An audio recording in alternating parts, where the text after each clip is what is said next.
पंजाब के एक सर्द देहात के तकिए में माई जीवा सुबह सवेरे एक गिलाफ चढ़ी कब्र के पास जमीन के अंदर खुदे हुए गड्ढे में बड़े बड़े उपलों से आग सुलगा रही है।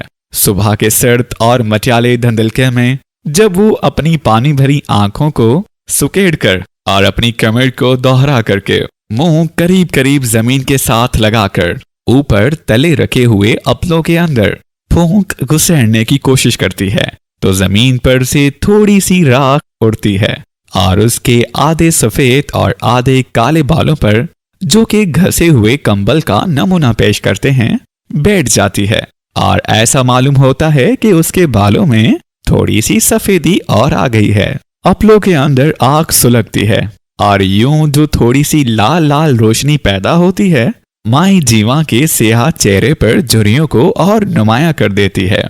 माई जीवा ये आग कई मर्तबा सुलगा चुकी है। ये तकिया या छोटी सी खानका जिसके अंदर बनी हुई कब्र की बाबत उसके परदादा ने लोगों को ये यकीन दिलाया था कि वो एक बहुत बड़े पीर की आरामगाह है, एक जमाने से उनके कब्जे में थी। गामा साईं के मरने के बाद अब उसकी होशियार बीवी उस तकिए की मुजावर थी। गामा साईं सारे गांव में हर दिल अजीज था। जात का वो कमहार था, मगर चूंकि उसे तकिए की देखभाल करना होती थी इसलिए उसने बर्तन बनाने छोड़ दिए थे। लेकिन उसके हाथ की बनाई हुई कोंडियां अब भी मशहूर हैं।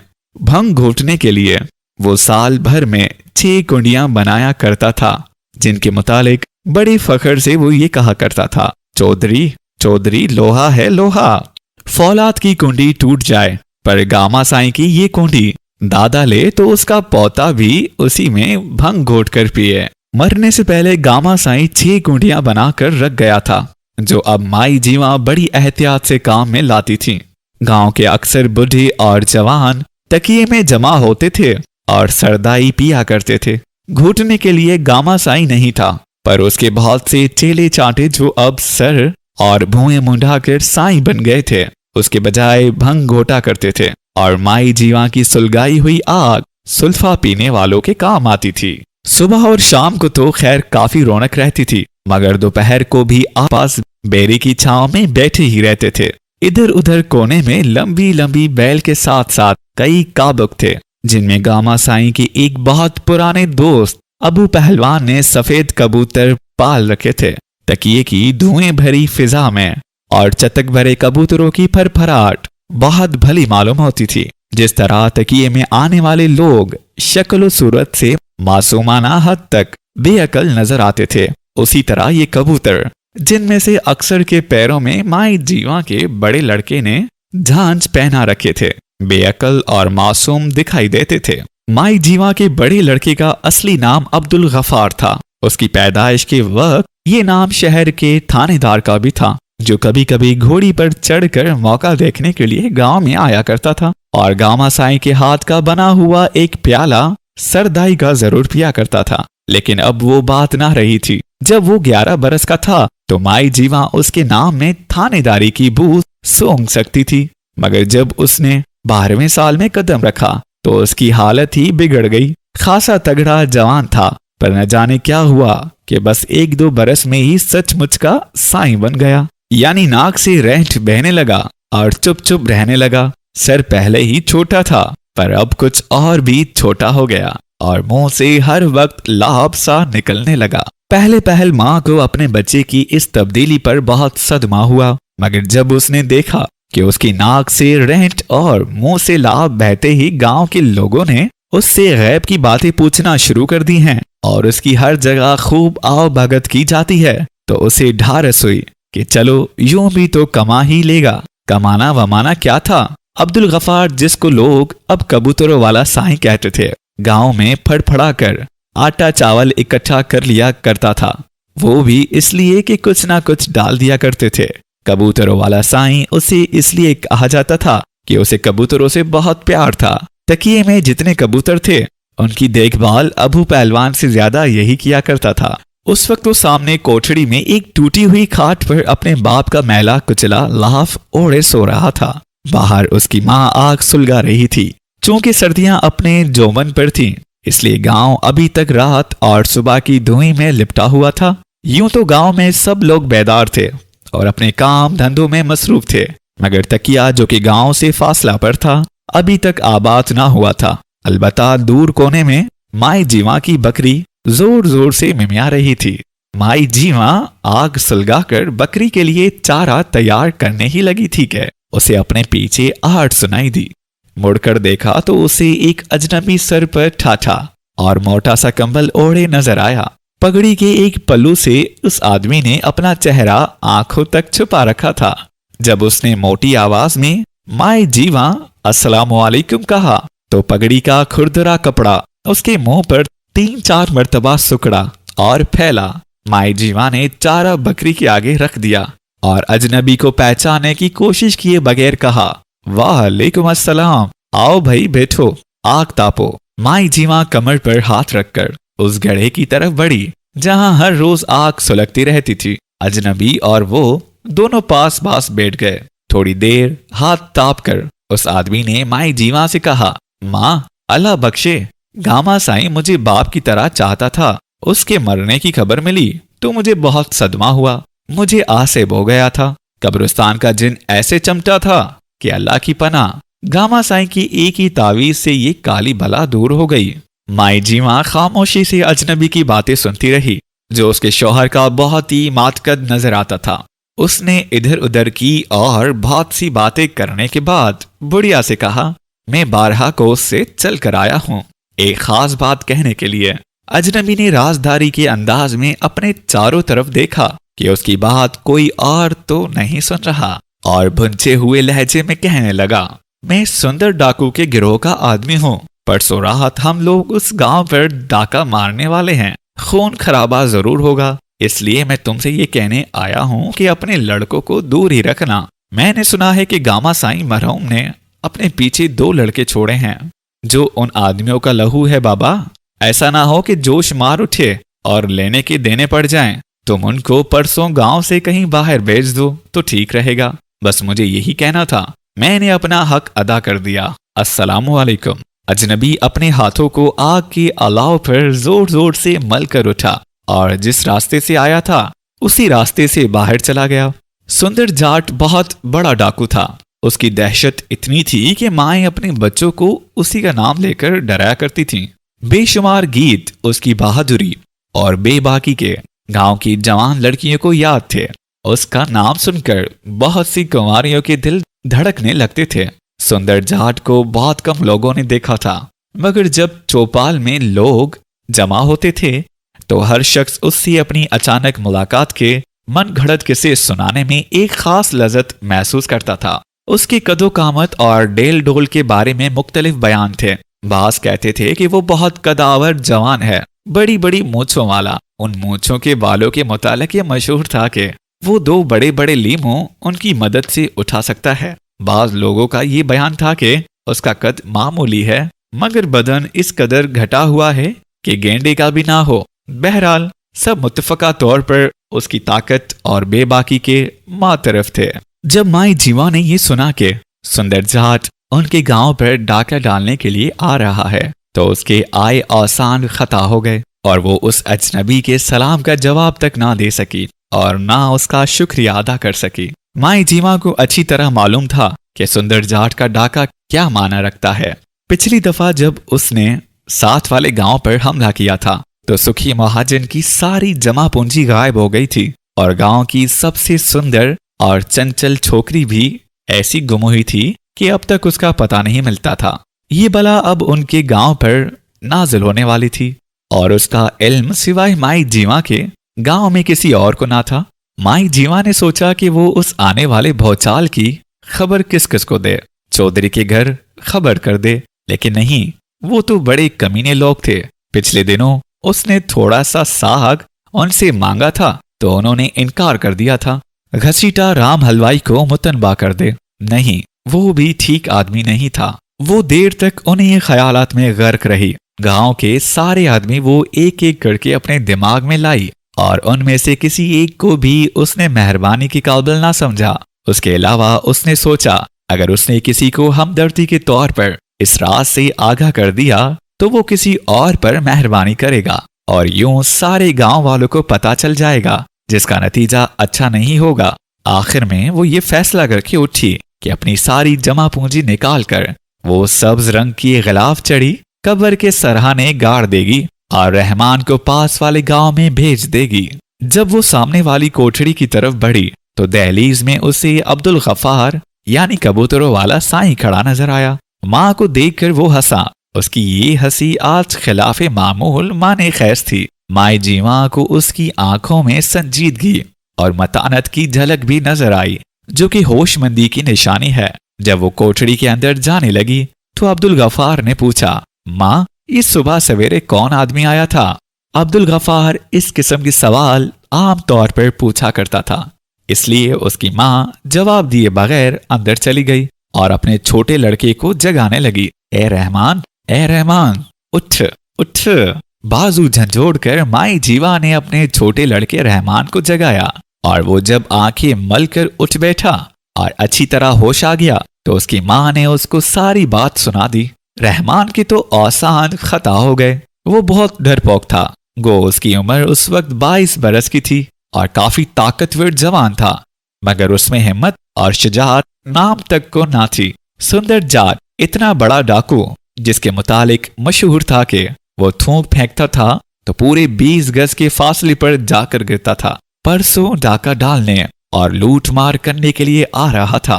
वो फौरन अपनी माँ के मशवरे पर राजी हो गया, बल्कि यूं कहिए कि वो उसी वक्त गांव छोड़ने की तैयारियां करने लगा।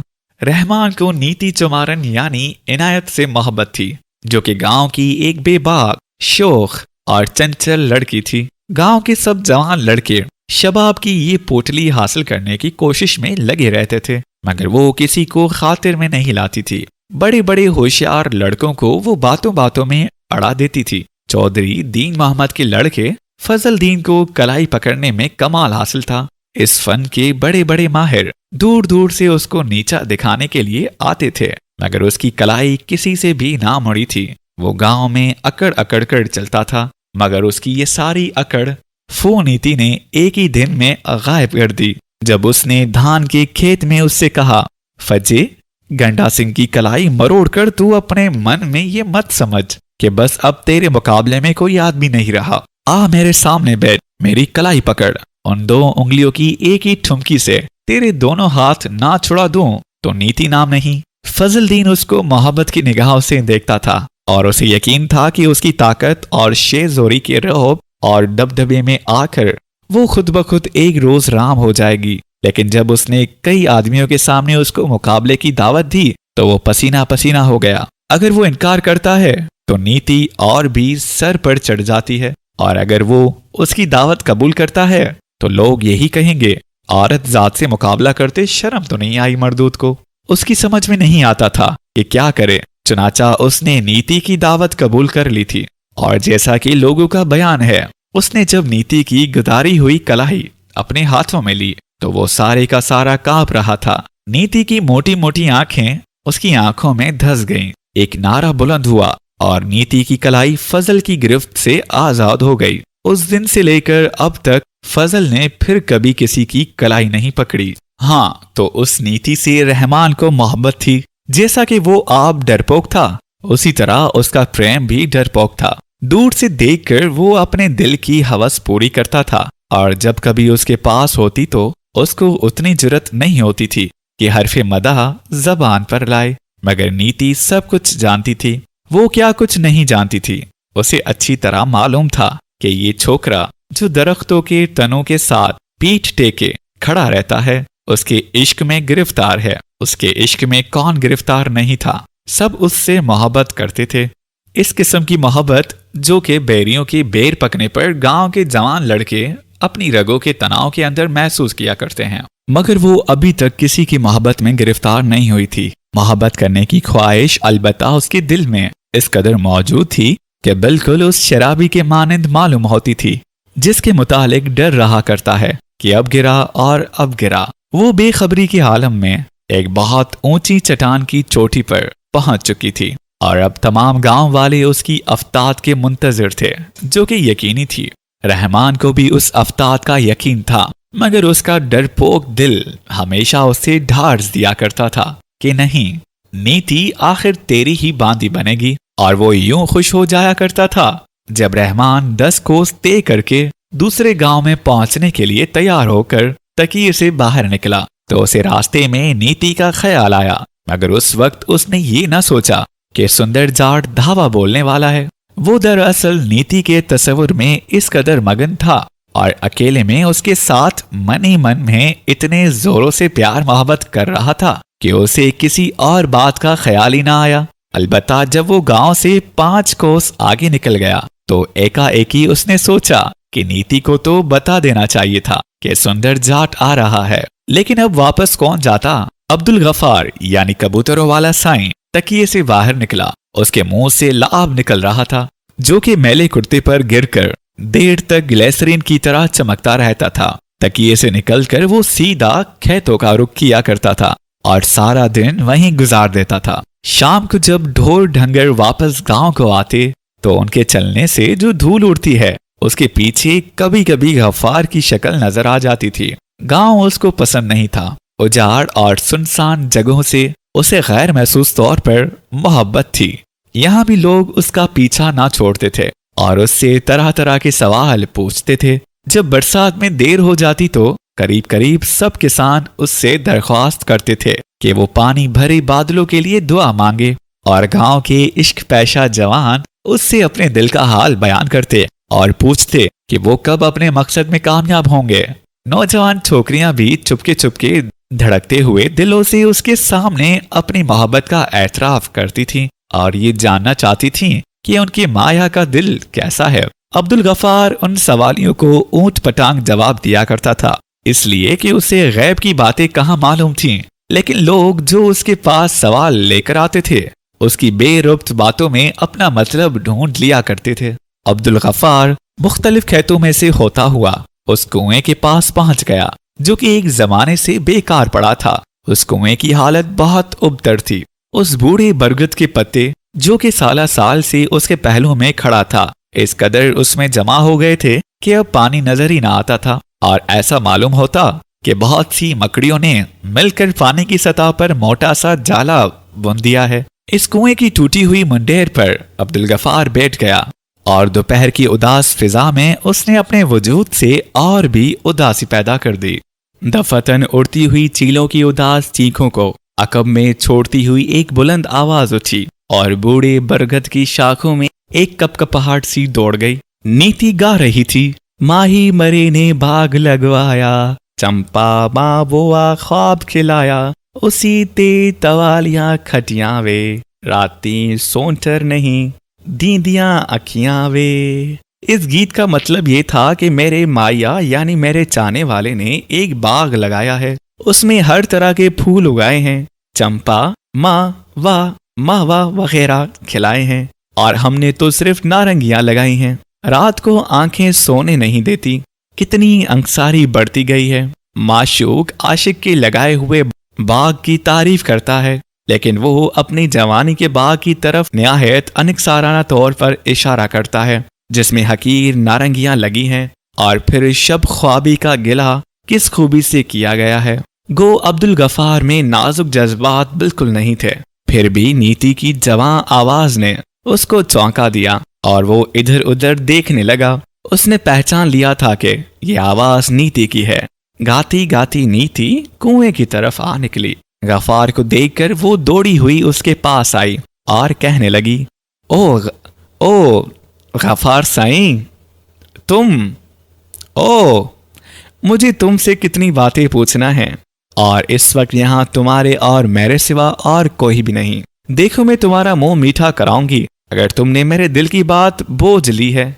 लेकिन तुम तो सब कुछ जानते हो, अल्लाह वालों से किसी के दिल का हाल छुपा थोड़ी रहता है। वो उसके पास जमीन पर बैठ गई और उसके मैले कुर्ते पर हाथ फेरने लगी। खिलाफ मामूल कबूतरों वाला साईं मुस्कुराया मगर नीति उसकी तरफ देख नहीं रही थी। उसकी निगाहें गाड़े के ताने बाने पर बगैर किसी मतलब के तैर रही थीं। खुरदुरे कपड़े पर हाथ फेरते फेरते उसने गर्दन उठाई और आहों में कहना शुरू किया, गफार साईं, तुम अल्लाह मियां से मोहब्बत करते हो और मैं मैं एक आदमी से मोहब्बत करती हूँ, तुम मेरे दिल का हाल क्या समझोगे? अल्लाह मियाँ की मोहब्बत और उसके बंदे की मोहब्बत एक जैसी तो हो नहीं सकती। क्यों गफार साईं? अरे तुम बोलते क्यों नहीं?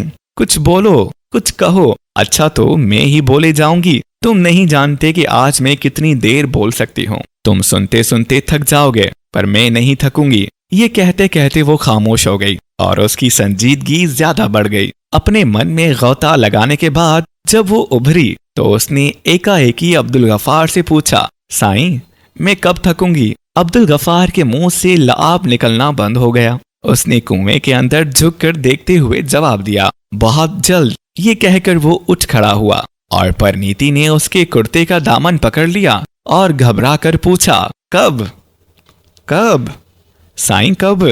अब्दुल गफार ने उसका कोई जवाब ना दिया और बबूल के झंड की तरफ बढ़ना शुरू कर दिया। नीति कुछ देर कुएं के पास खड़ी सोचती रही, फिर तेज कदमों से जिधर साईं गया था उधर चल दी।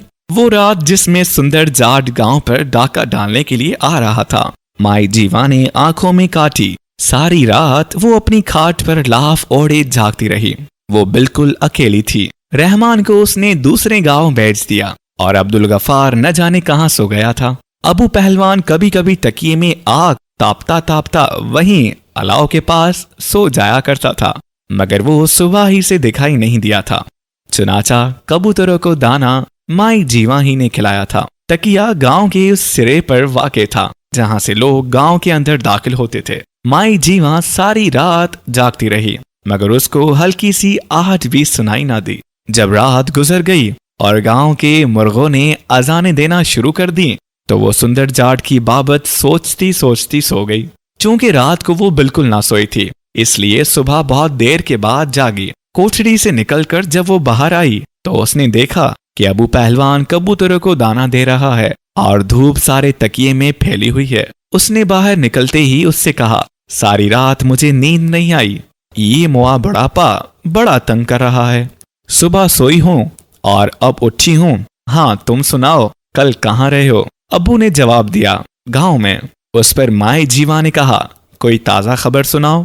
अब्बू ने झोली के सब दाने जमीन पर गिराकर और झपट कर एक कबूतर को बड़ी सफाई से अपने हाथ में दबोचते हुए कहा, आज सुबह चौपाल पर नित्था सिंह कह रहा था कि गांव चुमार की वो लौंडिया, क्या नाम है उसका? हाँ वो नीति, कहीं भाग गई है। मैं तो कहता हूँ अच्छा हुआ, हरामजादी ने सारा गांव सर पर उठा रखा था। किसी के साथ भाग गई है या कोई उठा कर ले गया है, जाने मेरी बला। लेकिन मेरे ख्याल में तो वो खुद ही किसी के साथ भाग गई है। माई जीवा को इस गुफ्तगू से इत्मीनान ना हुआ। सुंदर जाट ने डाका नहीं डाला था, पर एक छोकरी तो गायब हो गई थी। अब वो चाहती थी कि किसी न किसी तरह नीति का गायब हो जाना सुंदर जाट से मुतालिक हो जाए। चुनाचा वो इन तमाम लोगों से नीति के बारे में पूछती रही, जो कि तकिए में आते जाते रहे, लेकिन जो कुछ अब्बू ने बताया था उससे ज्यादा उसे कोई भी ना बता सका। शाम को रहमान लौट आया। उसने आते ही माँ से सुंदर जाट के डाके के मुतालिक पूछा।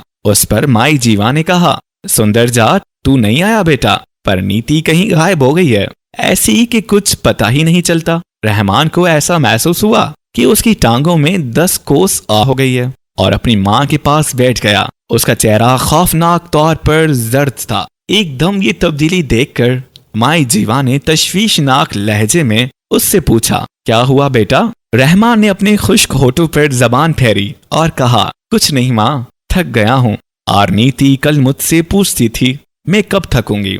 रहमान ने पलट कर देखा तो उसका भाई अब्दुल गफार आस्तीन से अपने मुंह का लाभ पोंछ रहा था। रहमान ने उसकी तरफ घूर कर देखा और पूछा, क्या कहा था उसने तुझसे? अब्दुल गफार अलाव के पास बैठ गया। कहती थी कि मैं थकती ही नहीं, पर अब वो थक जाएगी। रहमान ने तेजी से पूछा, कैसे? गफार साईं के चेहरे पर एक बेमायना सी मुस्कुराहट पैदा हुई। मुझे क्या मालूम, सुंदर जाट जाने और वो जाने।